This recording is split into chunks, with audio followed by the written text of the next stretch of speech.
What, for you, what is the most important thing about open dialogue? The first thing what I find myself thinking now, if you ask this tomorrow, there would be another thing that would come first to my mind. But today, what comes first to my mind is that everybody's voice is important.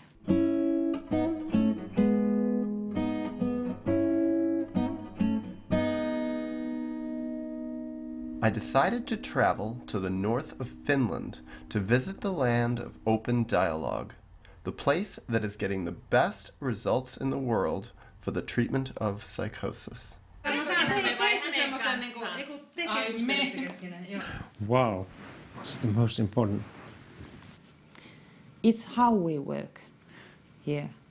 Co-research of problems or dilemmas or traumas. They get better results than anywhere in the United States, and I was curious how they did their work.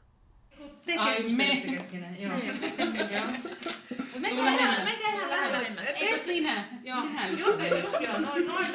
think it's not the the treatment system per se, but I think it's more like a political thing.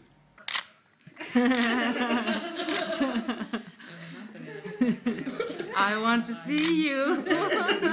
We aim at the democratic system where people can have their say about their own treatment, and that we are kind of try to be on the same level with people and being equal with them. I'd read some of their research, and their data were undeniably impressive, but somehow I just felt that seeing them in person would be a whole different thing. Hey, and then you can look up here. Up here. I can see your eyes. It's something that happens between people. The sister of a patient, the patient himself, or the nurse. Oh wait, hold on, we have to get the reporter. To bring their understandings, bring their skills and knowledges. We are not professionals who had to know everything right away, you know. Right. We don't go there like a specialist and after 1 hour we tell family what's wrong with you. It's a kind of two-way connecting. It's not me treating somebody, but it's something I risk myself when I enter into a conversation. Who are they? What are they like? Is their fame justified? But perhaps most importantly to me, how would they feel about me, a foreigner, an American, a psychotherapist myself, filming them? Okay. No, look at the camera. Look at them and say, you can talk to them. Okay. This is open dialogue, right? Yeah. This is real open. This is the real. We have the idea of hearing people and creating something together based on that.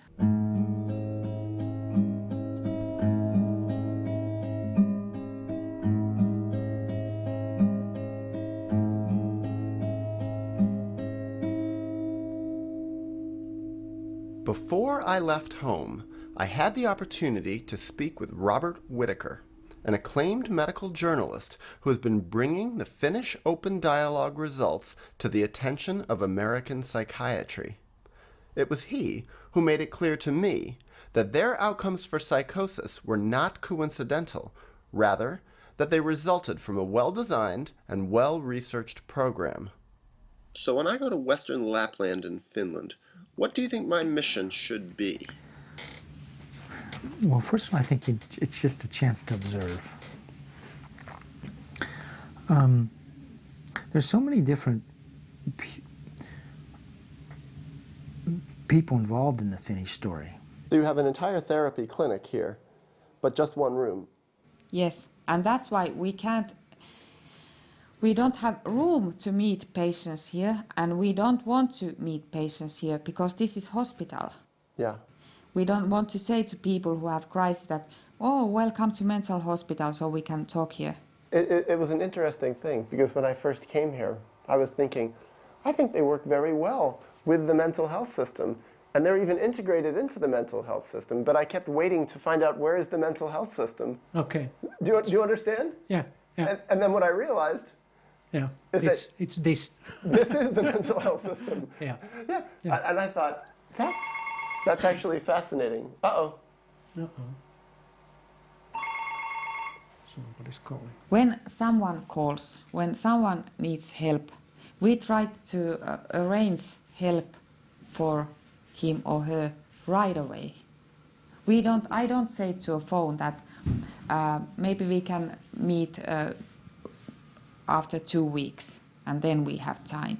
I think I have to find some. But you have to. Uh-oh, you're attached. Sorry.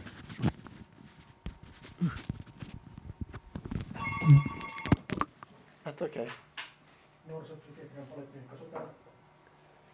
Oh.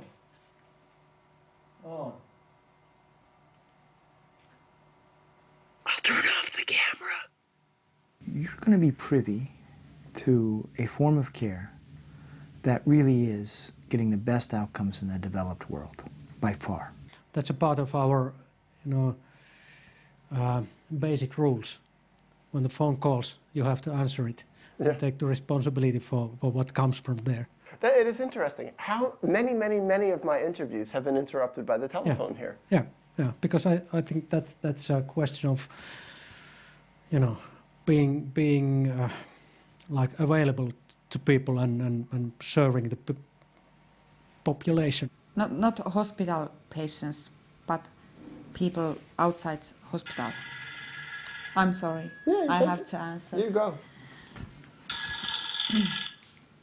Psykiatrian poliklinikka Vahtola. You never know what comes from the telephone. It could have been a mother being worried about her child or something, and then I would have to start organizing things. You never know. I mean, it's so different there, okay? I mean, if you look at the outcomes, people recovering there, they're not here, and in so many other countries. So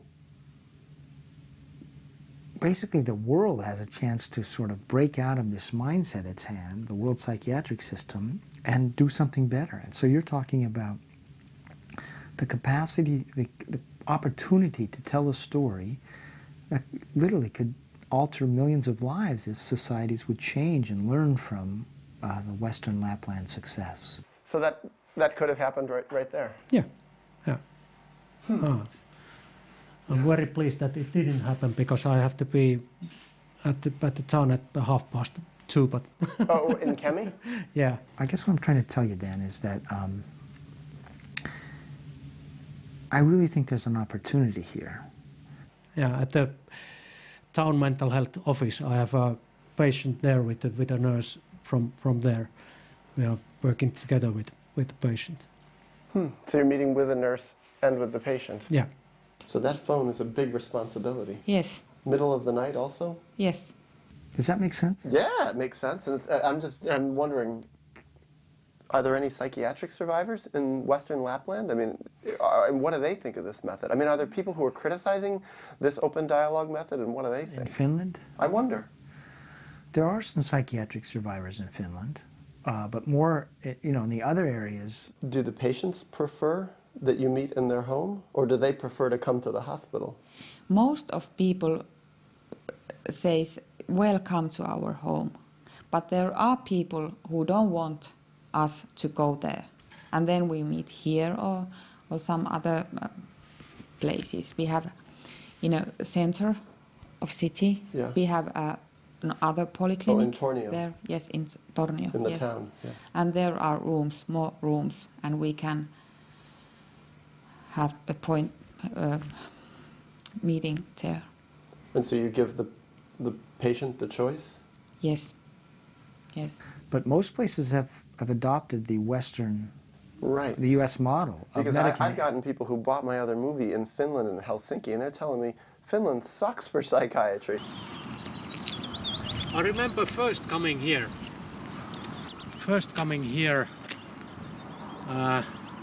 must have been 1965 or something. You came here in 1965. Yeah. What, so you were 10 years old? Yeah. But that's Helsinki. That's not Western Lapland. So it's like they were like, yeah, my brother or I or, my child were locked up in a hospital and injected with the same drugs that we're using over here. Yeah. Actually, outcomes for schizophrenia as a whole in Finland are very poor. And that actually sort of shows that it's not just the culture. People say, Finland, they do think it's a much different society. Well, there are outcomes where they have adopted the medical model. And by the way, Finnish doctors are being bought off by by pharma companies too. Their outcomes suck.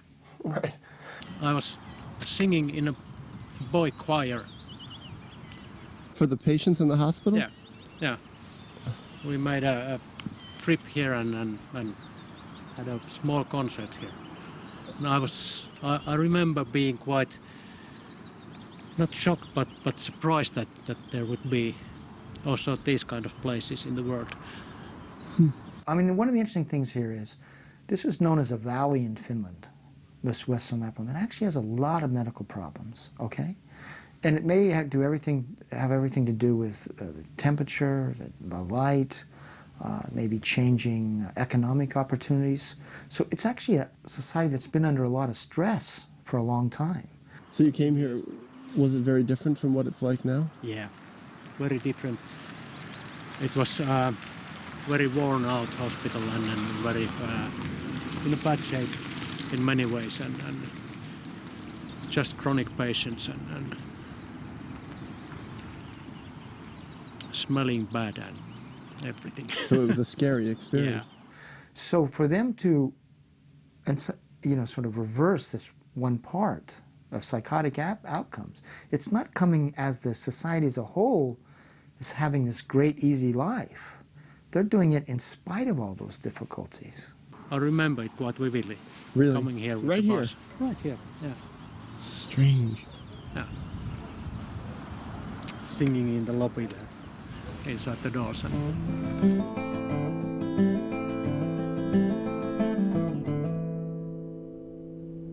Although I went to northern Finland to study them, I quickly discovered that they were also studying me.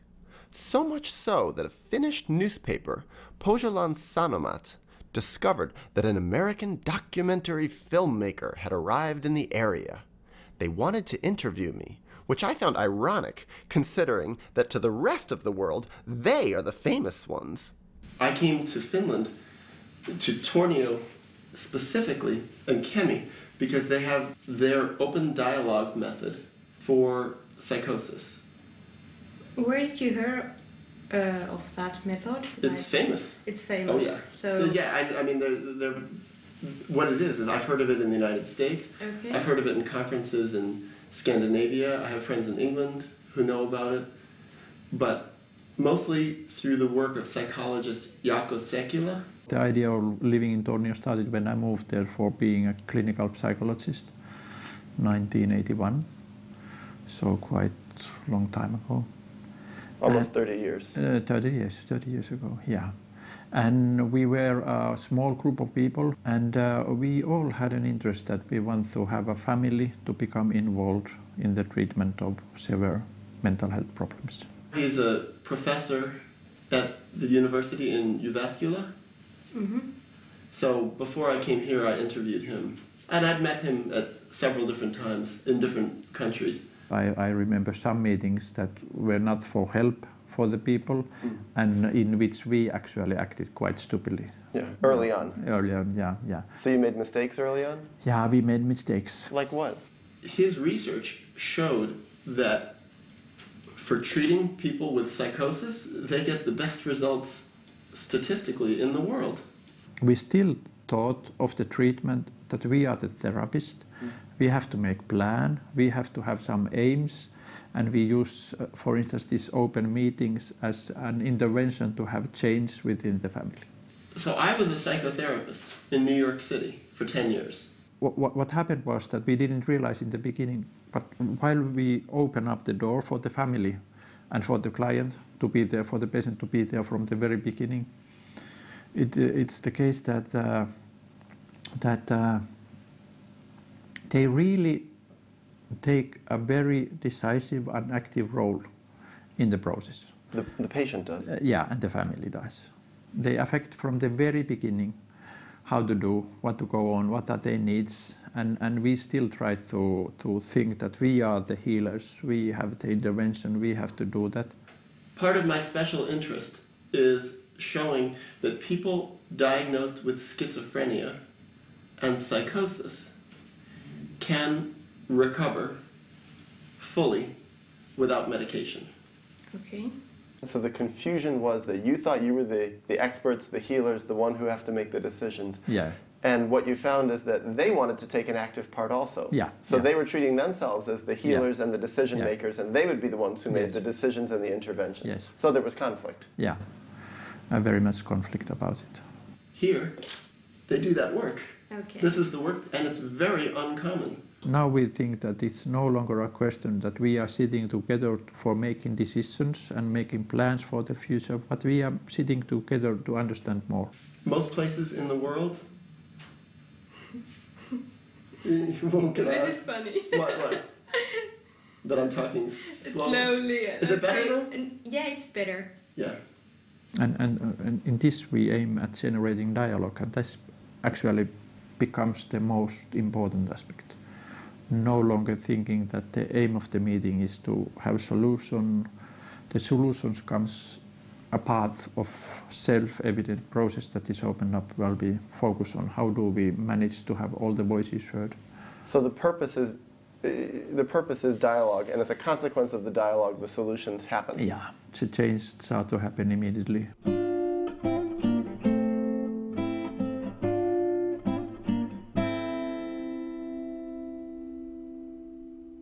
The open dialogue approach is based on several fundamental principles. The basic one, perhaps not surprisingly, involves open dialogue, a non-secretive, non-hierarchical conversation that values everyone's voice in the treatment, especially the voice of those called clients. Likewise, therapists work in teams where they speak and reflect openly with one another about their thoughts and feelings right in front of clients and their families. Although these principles sound reasonable enough, in actual practice they are a profound departure from almost every mental health model I have observed in the United States. When you decided to become a nurse, did you think you would become a therapist also? No. They called me and asked me, can I come to summer job here? And so I came at one summer, and I'm still here, 11 years now. Really? So you liked it? Yeah. Maybe first year I thought that I'm not sure about this, and I tried to check out different kinds of work in anesthesia and surgery, but I'm very pleased that I stayed. What was difficult the first year? You know, that dialogue. What I like about this is just that you can, like, how do you say in English, bowl around with ideas. You can what? What, you know. Bounce ideas? Yeah, with your colleague and with the family. And right in front of the client? Yeah, and with them. Not about them, but with them. You know. Talk with Marianne about something and then ask the patient that, but what do you think about what we were talking about? And yeah. We sit down, and there was a patient, maybe a wife or someone from the family, and a couple of nurses, doctor, and we start to talk about the situation. I thought that, okay, what are we sitting here? We know what is going to be and what is going to happen. We have to take this person in the ward, and why are we sitting here and discussing still? But until you understand that this discussion there's meaning. When I wake up in the morning, it's very good when I see my timetable, my calendar, that I have, for example, 5 clients or maybe 6 today, and I have team. I have someone who can work with me. It's very good idea. It's make me feel good. The thing that we are sharing the work all the time is that we are ventilating it all the time as well. Mm-hmm. So the thoughts are kind of, they are in a movement all the time. It's very helpful when you can share your thoughts and your feelings with someone in that treatment situation. You can reflect. The first meeting with the patient, patient can be first a little bit, why 2 workers. But when we explain it and when we start working and discussing together, so it's he or she finds out that it's good. And sometimes we are 3. For example, when we have a new patient, psychotic, with her or his family, then we often take 3 therapists. There are many things it's hard to say to clients this, well, I'm thinking about this and I'm feeling like this. It's easier for me, for example, to talk to you or you, and hey, I'm wondering and I'm feeling that or that way. During our discussions, during our treatment meetings, it is the first time when the patient can tell his or her own experiences. That kind of experiences that somebody can say that they are psychotic experiences, and others are listening and hearing it. I do sometimes meet people just by myself, but I think it's getting thinner. It's giving much less options. It's much smaller audience for these new understandings. This is the way how we usually work, that we can look each other in the eyes and we turn ourselves a little bit. In the middle of a therapy session? Yes. So in the middle of a therapy session, when you're with a client or with a family, yes, you do this with each other. You're going back and forth and talking to each other? Yes. Yes. And then we can ask, hey, how do you felt? How does it felt? And what did you listen? How did you heard this, our discussion? So it's almost like you're doing supervision with each other. Yes, in the yes, middle, it is at the same in the middle of a time. therapy Yes, session. yes. That's it. I think that's how we would describe it. We have much more options when we are more people. And then it's also possibility just to listen while some other people are talking and listen to yourself. So I think it's in many ways it's very useful. And it's very important that we reflect about things and issues what family bring up to the situation. Right. Yes, it's very important. I consider us more or less as visitors in people's lives. People allow us to visit their lives. But we are not the most meaningful people in this person's life. It's more important that my client will be understood by his family members or those people around him. And so that's how he or she become heard, understood, valued as a person. But it's a different kind of supervision, because you have to do it in a way that's also therapeutic for the family and the client. Isn't that it? Yes. So you have to make sure everything you're saying is going through the lens, like this is a lens, Yes, the lens yes, of being yes. therapeutic. Yeah. So you have to be more respectful. You know, like in supervision, I think you can say, this is bullshit, that father is so narcissistic, when it's private supervision, you know? But you can never say that in open dialogue because it's rude. Yes. Does that sound right? Yes. Yes. Yes, indeed. It's very well, I think so. Yeah. And it also seems like people here like each other. Yeah. Yeah, I'm actually, when you say that, I think that's one big thing, that this is a small area, and if we have 100 people working here, working crisscross with each other, so people know also each other quite personally, you know. They can become friends and talk each other about other things also than work, and I think that's makes it easy for us to work in the way we work.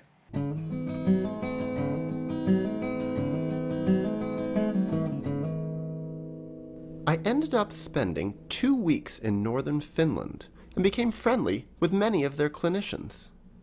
While talking off camera, I learned that several, to my surprise, had little experience working in a non-open dialogue system, to the degree that many appeared to underestimate the international significance of what they were doing. So your whole professional experience has been in this open dialogue system? Yes, but I have a experience on meeting in a different area. A conference? No, like a patient that has gone to different precinct. Yeah. And a different area outside of your regular work area? Yeah. And because we are outpatient clinic, that we treated him at home, but when he goes to another place, he goes to hospital, and we go to meeting there to try. So you went there? Yeah. How was that?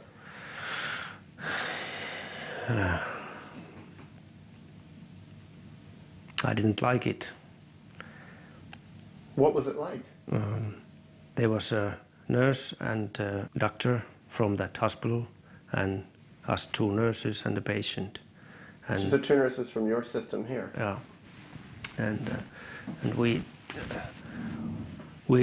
discussed with the patient and the nurses. We reflect. Oh, you did open dialogue? Yeah, and try to speak openly on what we have done and what we think of situation and so on. But during the meeting, the doctor just listened, and when he had heard enough, she said, "Okay, thank you, I've heard enough," and goes away. Didn't say anything? No. So didn't do open dialogue? A couple of questions, but she doesn't participate on the dialogue. Was that strange for you? Yeah. And I said, "Okay, you go." And you talked about this with the other nurse from your system here? Yeah. We thought, when we talked afterwards, that with another nurse, that when the doctor goes away and said that, "Okay, that's enough for me," him, and left, I felt that, and she felt that what we were there about.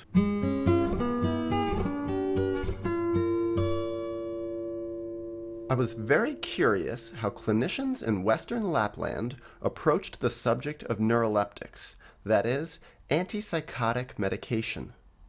From what I have observed and studied, the use or non-use of neuroleptics is probably the most important factor correlated with recovery from psychosis. But before the essentials of the Finns' relationship to medication came to light, I found it important to explore some background, not just on neuroleptics, but on the Finns' conception of the very meaning of psychosis. So most places in the world, when they have a person with psychosis, they put them on very heavy medication immediately. Is that like all over the world or just in the western part? It's definitely in the western part of the world, but it's shifting to all over the world.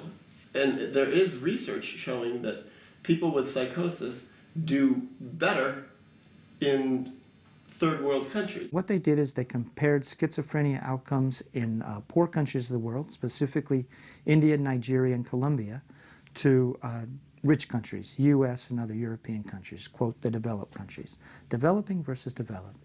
Now, in each study, they found that outcomes at the end of 2 and 5 years, one was a 2-year, one was a 5-year study, were much, much better in the poor countries of the world, especially in India and Nigeria, by the way.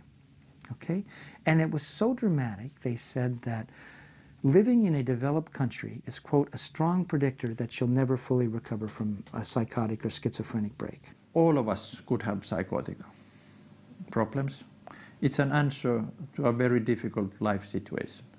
And when I face with a situation which is very stressful for me, so I can start to hear voices, for instance. And what happens in those voices or those experiences that I have, they can include something that previously has happened in my life. We have to listen. We really have to listen and let them talk what has happened. And we can't know. Maybe some stories are so crazy. Maybe crazy. What is the right word? We have to ask more about hallucination, and we have to ask more and try to understand what has happened. We don't say that you can't speak about hallucinations. We have no right to say that that is impossible, because we really don't know. Yeah. Usually it's not only that we are talking that we have an open dialogue system, but we dialogue have to really be open. So one of the things they hypothesized, the WHO researchers, is, well, maybe what the difference is that people in the poor countries are better at taking their antipsychotic medications. They live in a different environment where they follow doctors' orders better, and so they looked at medication usage. So the hypothesis was more medication usage would be associated with better outcomes. And they're hypothesizing that the meds should alter the long-term course of schizophrenia or psychosis. It's a valid hypothesis. That's what you'd expect drugs to do, if you're going to find them useful, is to alter the course.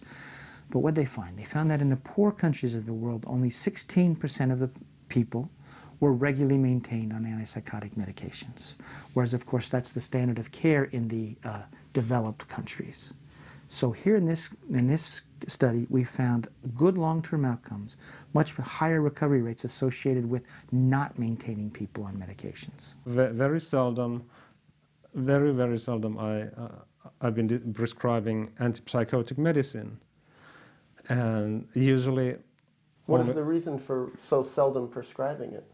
Well, I don't actually... I think I prescribe very seldom any medication, so that's one point. That's one point.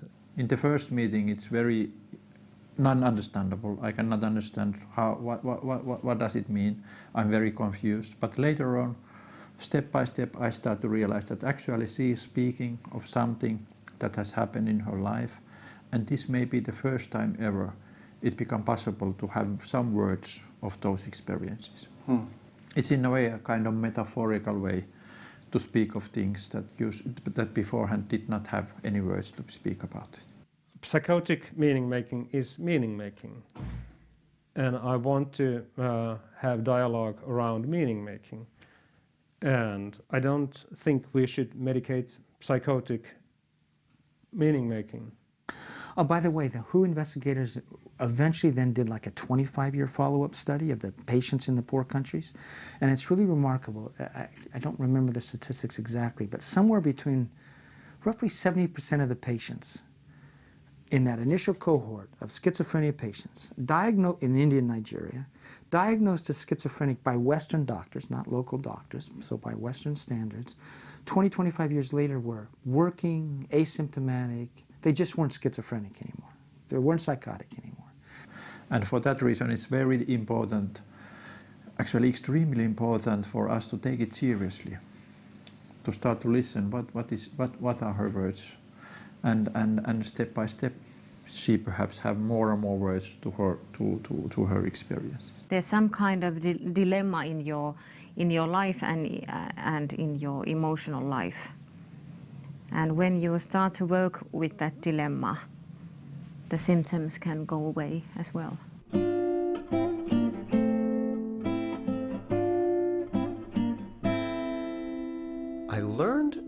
my time in Western Lapland that open dialogue practitioners view the concept of psychosis very differently from how most people view it in the United States. In America, psychosis is generally viewed as a problem residing in a particular individual's brain, which is why treatment so often involves pulling people out of their regular lives, hospitalizing them, and giving them brain-altering medications. In Western Lapland, however, they conceptualize psychosis as a problem arising in the space between individuals, that is, a problem occurring within relationships. Thus, their treatment seeks to engage social networks, rebuild relationships, and, if at all possible, avoid putting people through the alienating and stigmatizing experience of hospitalization. Why do you prefer to not put people in the hospital? If the whole psychosis or situation goes over without coming to hospital. So if they're able to work it through without Yes. going to the hospital? Yes, it's much better for the patient and family. They don't have history of mental hospital. I remember one family in early 90s that they had a son about 25, 26 years old, and first he came into a hospital for some days. Most of the times that need to be in hospital is because they need shelter or place to be, that it's safe enough to the patient, that he don't or she kill herself or is so psychotic that needs a safe place to be. Another big reason, if someone hasn't been sleeping, let's say for a week, and they need a place where to kind of feel safe. So we can create those circumstances to their homes as well, if we do the cooperation and work together with the family. And afterwards we asked the family what they think. They said that it was very hard when their son was in the hospital, and also that it was very hard to treat him at home, but it was much more easier at home. So you can work out those kind of issues in their home? Yeah, and we can go there every day. We can be there, let's say, we can have a treatment meeting, and then one nurse can stay there during the evening shift. Like all night long? Yeah. With the patient? The family. With yeah. the family in yeah. the home? Yeah. And they said that it was wrong decision to come into the hospital at all. So that just avoids the need for hospitalization then? Yeah. And when we are home, there are more possibilities to have the conversations about the situation. Very often these relatives comes to help for the family. But it's very typical then if we talk about adolescents and see or he has psychotic symptoms and see or he has parents. It's very typical that parents live on sick leave and they can support at home, and we meet for instance every day during these two days. weeks, first days. Always when we are treating at home, I think it's very important to have treatment meetings every day in the beginning and continue as long as needed.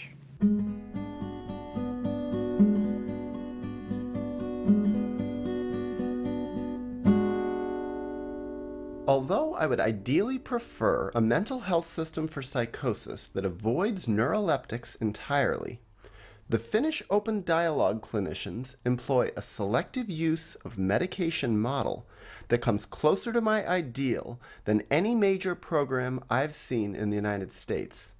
For that reason, I found their point of view riveting and in many cases based on such common sense that I wondered why it wasn't being utilized more widely in the Western world.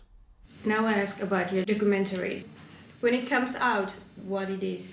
I'm not sure yet. Okay, I don't know. You are just doing... I'm making the movie first to show people in the world that there are better treatments than the conventional treatments.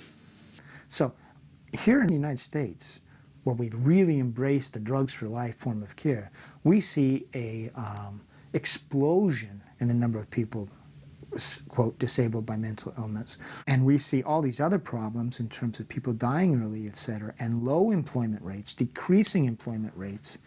And here where they've used this drugs in a selective manner, what do they find? The exact opposite. So what should we do? Obviously, we should go to, which is what you're going to do, we should go to Western Lapland, if they'll have us, and try to figure out what they're doing and emulate it. Quite many people, psychotic people who come to us, they get some kind of medication. But it's for a short period of time to get over the worst, and then we discuss it all the time. So I think it's more of a minimizing the medication. And which type of medication are you talking about? Well, I'm not expert in those, but not so much about, you know, neuroleptics, but more of a, you know, sleeping pills or some anxiolytics. We used it during the first week because the situation when they call us, so we will see them in the first 24 hours. And the situation is usually so that a person hasn't been sleeping for a week or two. It's always here that we just consider that how many tablets we give. We don't prescribe a box of tablets, but we think maybe for 1 or 2 days use 2 or 4 tablets. So that's the most common that they use in a short term, just 4 or 5 days or so to get sleep and so. But in some cases they can use neuroleptics, but it's also a short term and in small doses. In the beginning of the treatment, we have to, it's my opinion, have to avoid neuroleptic medication, but then if it's needed.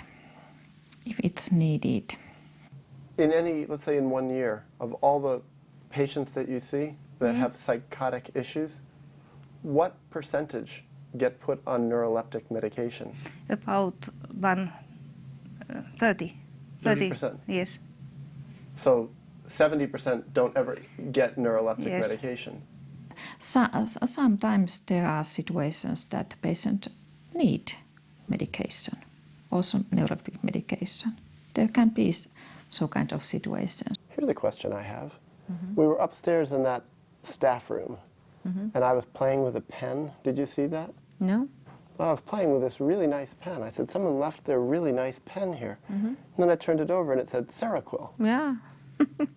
So I thought, it's even invaded this place. Yeah. And then I see the people are using the mouse pad that says Risperdal. Yeah, and Effexor. Yeah. But how we talk about that medication, and we have to be careful that those doses are appropriate, that there are no side effects. Well, of course they come here as well to talk about the medication to doctors. They do? Yeah, and they bring good food many times and pancakes and stuff. And also we are going to have a day for staff next autumn. And so we have invited a person from the drug company to come and tell about Seroquel, and then they are going to pay our lunch. How do you feel about that? It's okay for me because we are just listening them. Is that it though? Yeah.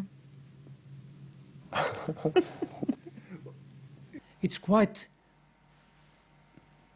usual for us to discuss a lot about medication. Also with the psychiatrists, when they're prescribing medication to some patients, then I would quite often asked, why do you prescribe this? What do you hope would happen? Would there be another? And you say this right in front of the, Yeah. the client? Yeah, because I think it's fair. Yes. Just fair to say what our prejudices are and what our thoughts are in front of the client. Yeah. Well, actually, Birgitta, she's our doctor in polyclinic, and she said that she's not going to call them. She doesn't do that. Right. So, but one of our nurses went to the educational days, and she asked, because we said, okay, because we get a free lunch. Right. So take it. I remember 2 patients I prescribed and tried to tell how you had to take this medication, but they never do that, and they are quite well. So you prescribe, so there are even Yes, cases where you yes, prescribe the medication, yes, and they don't even take it. Yes, and tried to tell them that they have to take it. And they didn't? Yes, they didn't, and they are getting well. Anyway. Against your advice? Yes. I wonder this. If you feel a patient needs neuroleptic medication later in the treatment, do you consider that a failure? No. No. There are so many other ways to help. There are so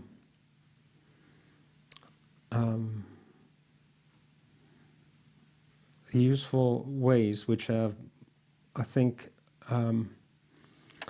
improves the agency of people much more than medication.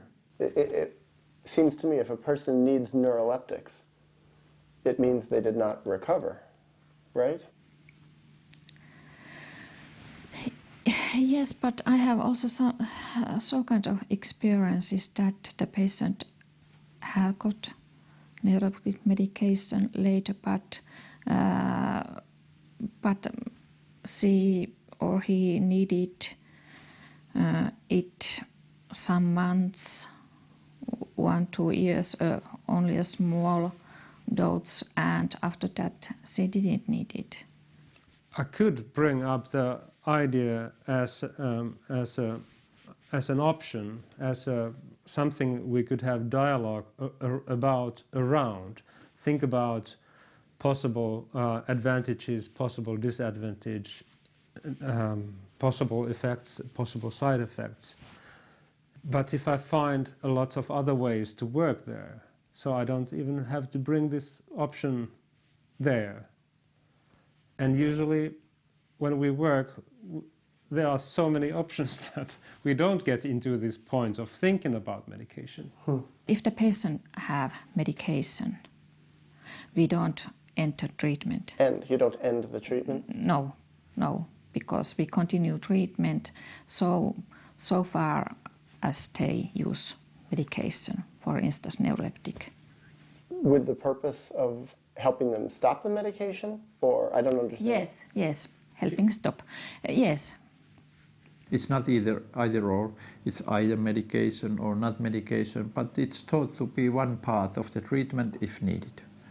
And if needed. So it's such a complicated thing. Yeah. Who decides what's needed, you know? Jointly, in the joint meeting, it should be decided in the joint meetings. And do you ever have different staff members with different opinions? Absolutely, yeah, and that's advisable that if staff members have different opinions, that they could be openly spoken about, so that one staff members could have an idea, perhaps the antipsychotic medication is not needed here, and perhaps the other person have an idea, perhaps the medication would be good, and it's very important to have an open discussion about it.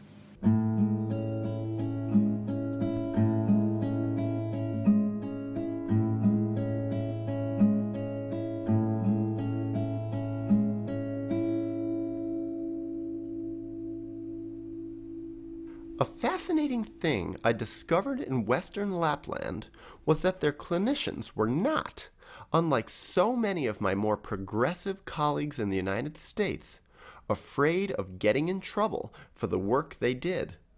This, I realized, was because the Finns were not working in a mental health system that constantly suggested they were breaking the standards of care and causing harm to their clients. The irony I found in this is that in the United States, we, who use antipsychotics almost ubiquitously for psychosis, get terrible results and actually are causing an epidemic of harm. But in the Western world, almost everywhere, it's medication. And medication is considered the best treatment. And if a therapist or an organization does not use medication, they're considered dangerous.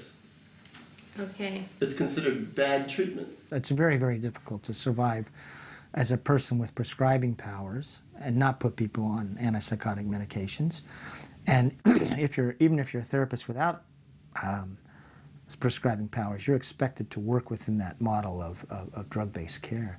And it shows really the extraordinary capacity of a storytelling partnership in the United States that really has extended its influence, and that is born of the drug companies and academic psychiatry, along with NAMI, to tell us, in essence, a false story and incorporate that belief in a sort of a real profound way. Are you at any risk with your medical license because of the way you work here? Having gotten so far away from a medical way of working? No, I think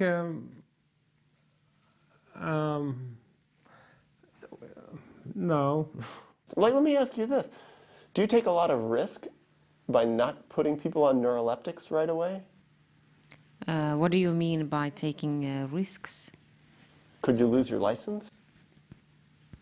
If I don't do what? If I don't tell people that I think that there should be medication? Yeah. Of course not. Where did you come there? What's that idea? What, that you could lose your license? Yeah. Oh, I dealt with that every day. If I was working in different contexts, it would be quite difficult. But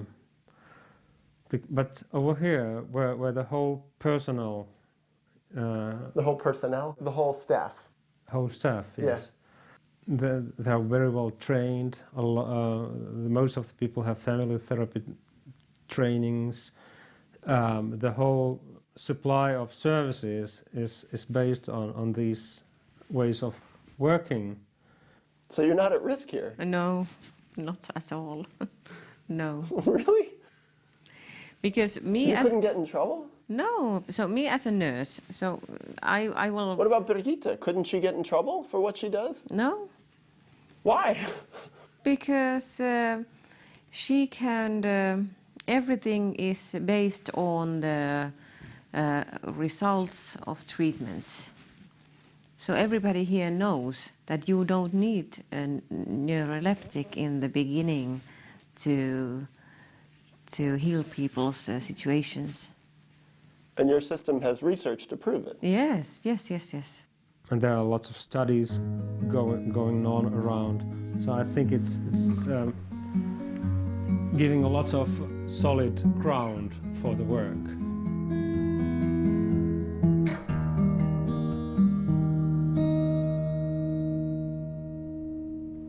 Let's now look at the numbers. What actually are their results?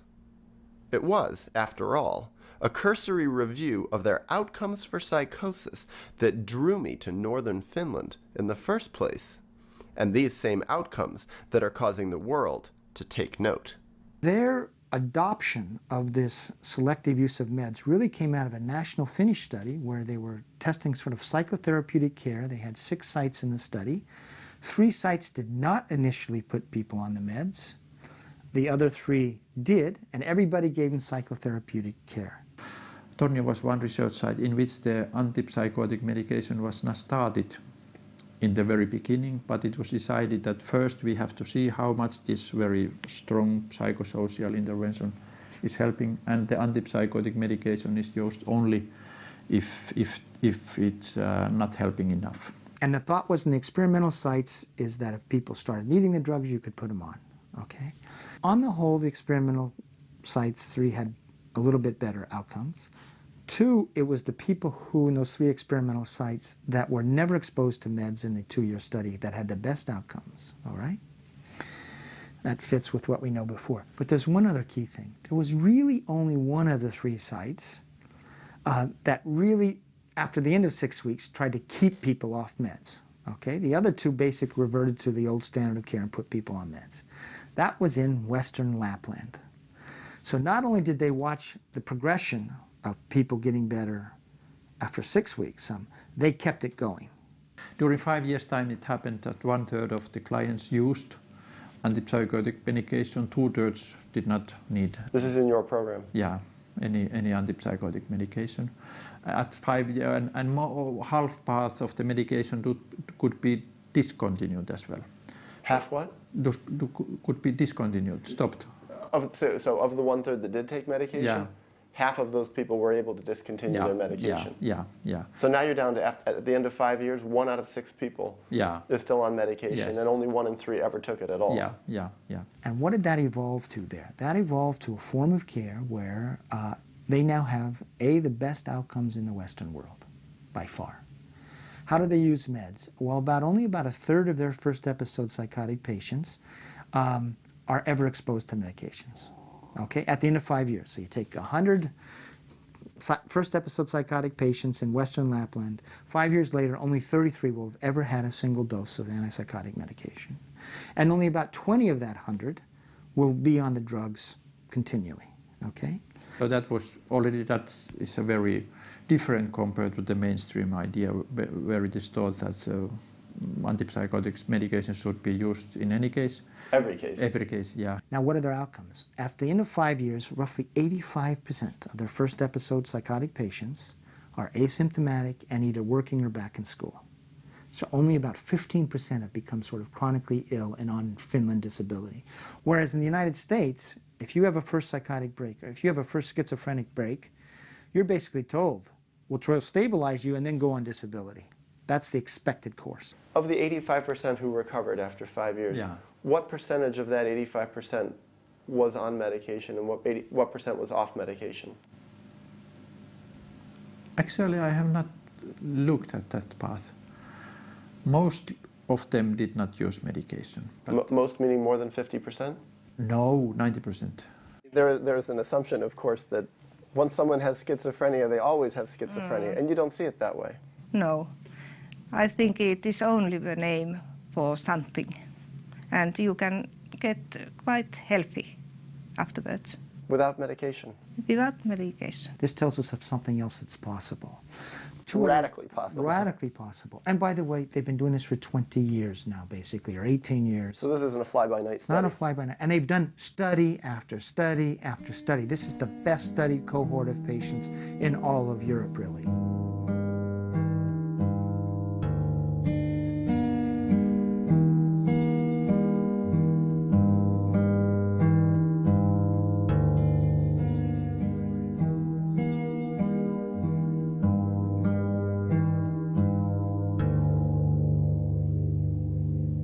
We study our own work, study quite carefully what we are doing and what works and what doesn't work. I don't see these as very radical ideas. I don't know, maybe somebody would see these as radical ideas.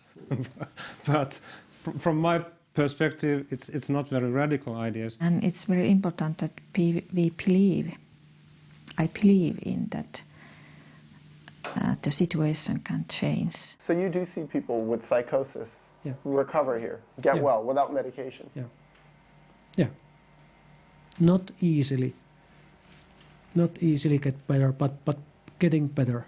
What makes you believe? Because I have seen many patients and their families that they survived so kind of situations, and I don't know, I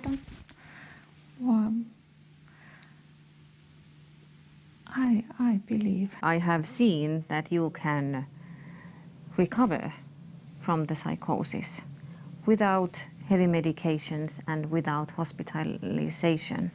So that's just the way that I think. So you believe that people can recover? Yeah, not only believe. I think it's true. I've seen it.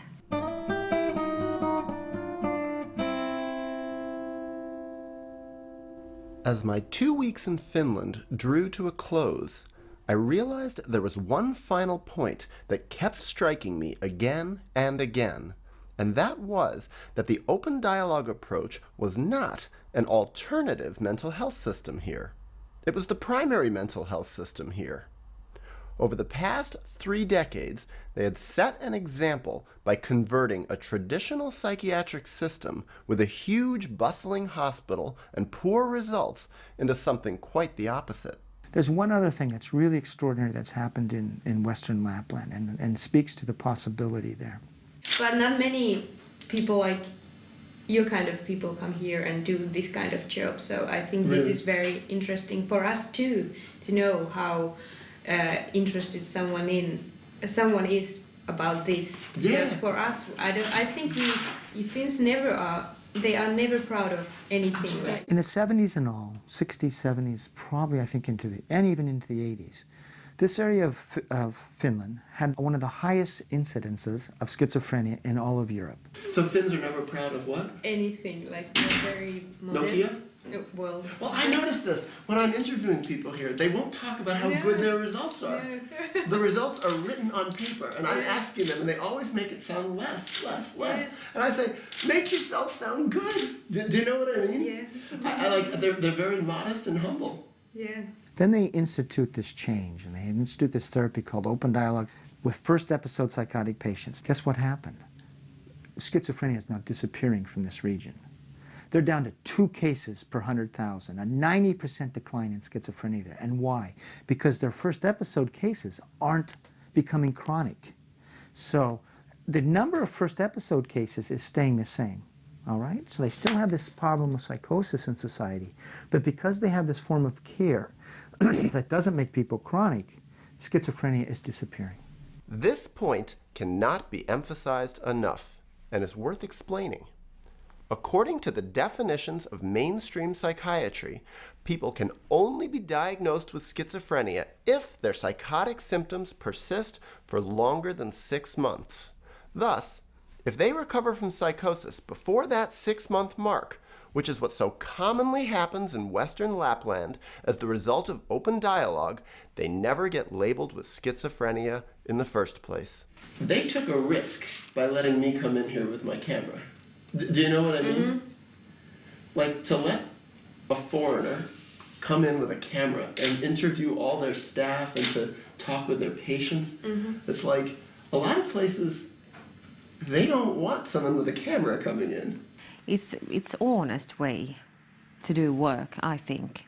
And I think that when someone comes into psychiatric polyclinic they are in their crisis,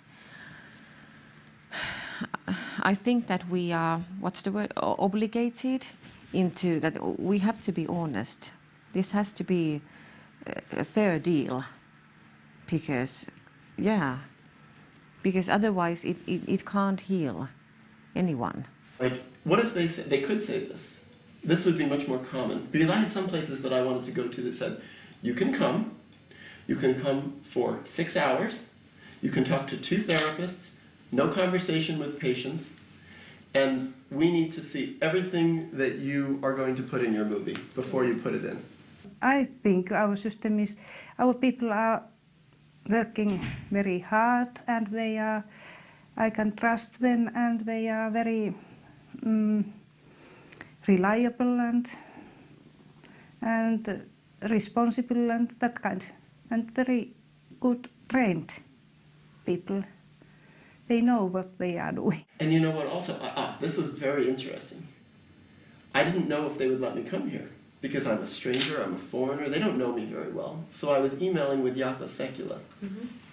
And I said to him, well, don't worry, I'll be very nice and I will ask respectful questions and I won't make your program look bad. He said, no. He says, you go in there. He says, you ask whatever you want. And he says, you don't try to make us look good. He says, you make it real. You make it honest. Do you understand that? And I said, this is really interesting. I said, good for him. He's got courage. Here's something that I think people might criticize open dialogue for. They say, but having so many different therapists there must be very expensive. Well, how come? In the long run, we save money with meeting in teams, because I think it's more efficient. You don't have to meet so many times. This area is quite poor, and they try to save money all the time. And that's why it is not so easy to tell that it is very good work for long run and how to prevent problems. In the long run, and you know, I think at least in Finland, the people who decide about money, they don't look beyond their nose. Who pays for all this? It's state-paid system, so it's free for the clients. So it's a state-paid system, it's free for the clients? Yeah, it's free for the clients. You can have hundreds of meetings for 2 years and it's all free? All free, yeah. When we are working in a team and meet people with their, you know, wives, husbands, families, then we don't have to meet them so many times for some reason. I think because we can get the different points of view or opinions more quickly. We can have kind of more wide discussion about things. All the time there is lack of money. And we should have more nurses, psychologists, and some not so many, but some more people. When we meet a patient, we send a bill, so kind of bill to the municipalities. Right, and they pay for it. But taxes, we all paid for, yes. I think so. So your taxes pay for it? Yeah. It is not important. I think it is. I try to tell our staff members that they don't have to worry about it. It's my worry. About the money? Yes. It's funny, I haven't figured out where Brigitta's office is yet. Well, nobody knows. Her office is at Keropudas, right.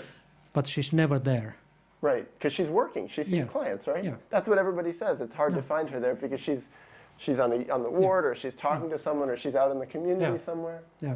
It's very interesting to have a hospital leader who is actually doing non-administrative work. Yeah, I think so too, and I appreciate that very much. I think that's very important for our work, that also our you know, our highest chief is in the clinical work and working with us side by side. It's so valuable, I think it's, and rare.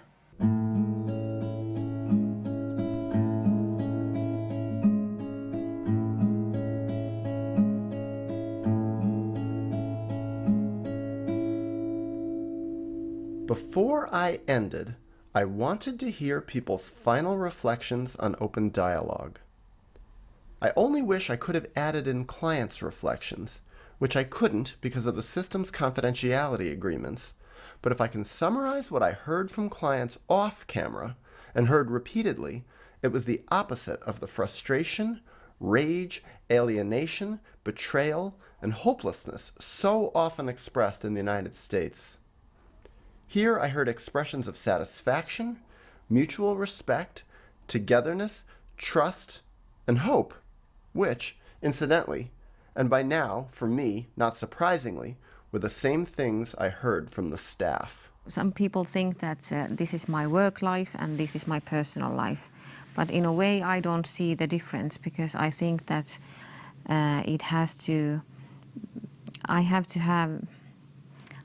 I need to be with those same values in both places, at home and at work as well. Yeah, can I get you to sign my paper so I could use this? Yeah, sure. Will you sign it too? Okay. About 85% that basically recover, right? Their unemployment rate is lower than the background rate for all the Finnish population as a whole. So they're doing better in terms of employment than the general Finnish population overall in terms of working. That's right.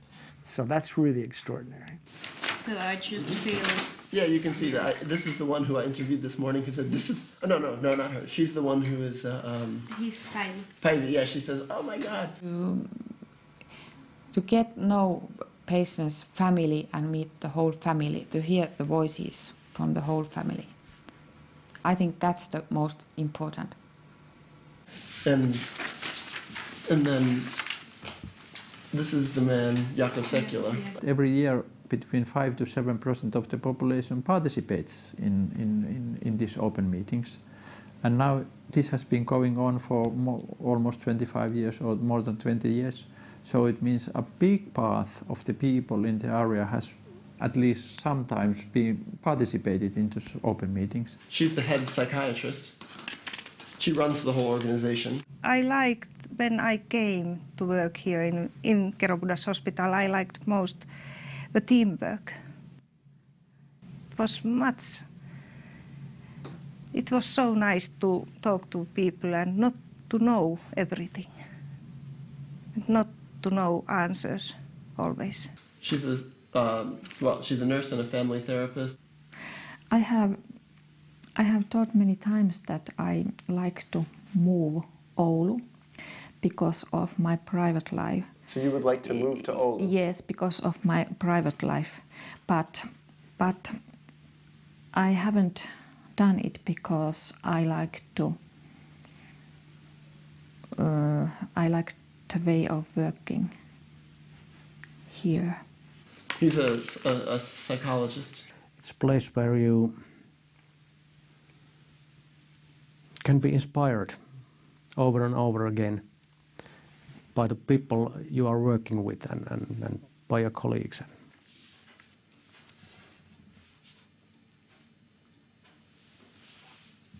And now you're a part of it too.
I've seen people in Kemi, you have noticed it is much of... Oh, sorry. Can I ask? You want me to turn this off? Yes.